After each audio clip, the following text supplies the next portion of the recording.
Hey, the Mad Hermit here, and in this video I'm going to talk a little bit about Battlefield Hardline. Now, I'm a big Battlefield fan. I've been a fan of Battlefield since 1942. Well, not the actual year, but the game Battlefield 1942. I've purchased every incarnation and iteration of the franchise and enjoyed them all. Now, the Battlefield franchise is a first-person shooter and strikes a really good balance between tactical gameplay and fun, arcade-like gameplay. One of the signature elements of a Battlefield game are character classes and vehicles. Battlefield games always have tons of vehicles that anyone can get in and use, and in fact, in some vehicles, multiple people can jump into the back of them and take a role as driver, gun operator, or passenger. The combination of character classes, weapons, vehicles, gadgets give the Battlefield series a very rock, paper, scissors feel, which really make it a lot of fun to play, as there's always some weapon that counters another, and you kind of have to figure out on the fly what the best course of action, the best tools for the job are in any given situation. Now, Battlefield Hardline is currently being developed by Visceral Games using the Frostbite 3 engine, which is the same engine used for Battlefield 4. Hardline is scheduled for an October 21st, 2014 release, and what you're looking at here is gameplay footage from the open beta that I was able to take. Hardline is a cops and robbers themed Battlefield game, and in it you either play law enforcement or criminals. I'm on the criminal side right now, and the object of the game is, whether you're criminal or law enforcement, is to snatch a chunk of money which is in the middle of the map and bring it to your truck. Now, this is where our truck is, and we're trying to secure all the money and bring it here. If you look in the bottom left corner of the screen, you'll see there's a mini-map, and above that there is a blue line and an orange line. Now, the blue line represents how much money my team, the criminals, have been able to stuff in the back of their truck. And the orange line is the amount of money the law enforcement has been able to collect and store in the back of their truck as evidence. The first team to fill their truck, indicated by the corresponding bar, wins the game. What makes this particular game mode really interesting is the fact that there's many ways to secure cash. I mean, you can go to the middle of the map where an unattended cash cart is exposed and waiting for you to loot its goods. Or you can go to the other team's truck, their Brinks truck, essentially, and take the money that they've put in there, and by doing so, deplete their total. So that bar that we were talking about that you're trying to fill up will actually go down if somebody steals from your truck, and vice versa.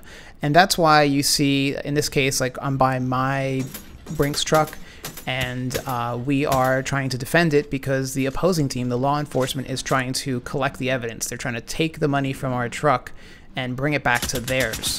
A third way to collect money is to actually shoot somebody who's carrying a duffel bag full of money. So if somebody's picked up money and they're running it back to their truck, you could shoot them, forcing them to drop the money and then pick it up and run it back to your truck. So there are effectively 3 different ways to collect money in this game, creating a lot of interesting scenarios and strategic challenges. If this map is any indication, then Battlefield Hardline will feature close-quarter, fast-paced gameplay. Now, I'm in the garage of the law enforcement's money truck, and I'm just trying to wreak a little havoc for them. You're going to have people trying to defend it. As you can see, we have a sniper that I'm trying to take out over there, and there's another sniper. I think he's an engineer, and there is a command center truck, and the command center truck is a mobile spawn point, so you can pretty much drive that right up to, you know, anywhere, to your opponent's money truck, or in this case they put it next to theirs because you can't spawn here. So with that command center truck there, now the team can spawn here, and it helps them, you know, get to the scene faster. They see that we're around here trying to steal their loot, and they want to make sure that if they die, they can get back here quickly. And I'm just driving around, and this truck that I have here, the counterattack truck, is pretty devastating. There's only one on each side, essentially. And one of my first orders of business is to take out the opponents and then just run around and make their life miserable. And as you can see, I'm forcing them to drop money and making quick work of the people on foot. Now see that squad car on your right? Now that squad car is law enforcement's, and remember, I'm a criminal, so you'd think in any other game I wouldn't be able to get in it because it's not my team's car. But again, that's a staple of the Battlefield franchise. If no one is in the car, it's anyone's car. So that car was gray, indicating nobody was in it, and that means if I were to jump out of this car and go in it, it would be my car. Likewise, the car I'm driving, which I wouldn't want to give up, would be someone else's, provided it's still standing. Some of the more notable gadgets you'll see in Battlefield Hardline that you won't see in Battlefield 4 right now are things like the ballistic shield, laser tripwire, stun guns, grappling hooks, and zip lines. Now, ballistic shields I think are going to make their way into Battlefield 4, I think with the next expansion pack, Dragon's Teeth, but up until now, ballistic shields have not been part of the mix. Alright, there's cash on the floor, and this is not something I would normally do, but I'm going to get outside my truck, and I'm going to pick up that cash, because my truck is on fire and really doesn't have much left. It's on a self-destruct mode. It's on fire, it's going to blow up on me, and I'm just going to have to hoof it. So I am essentially going to have to now run across the full length of this map to get back to my vault. And as you can see, that's the blue square off in the distance. Right now it's to the right. I mean left. I'll show you that in a second. And I see some law enforcement there with a money bag trying to bring it home, and I couldn't seal the deal, but alright, there's that blue square again. I'm going to race my way all the way across the map, and hopefully I can make it. Now, it's going to be tough because I'm crossing right in the center of the map, and as you can see, I'm getting fired from behind, and I get a lucky 180 shot, and I'm able to take him out and continue my journey.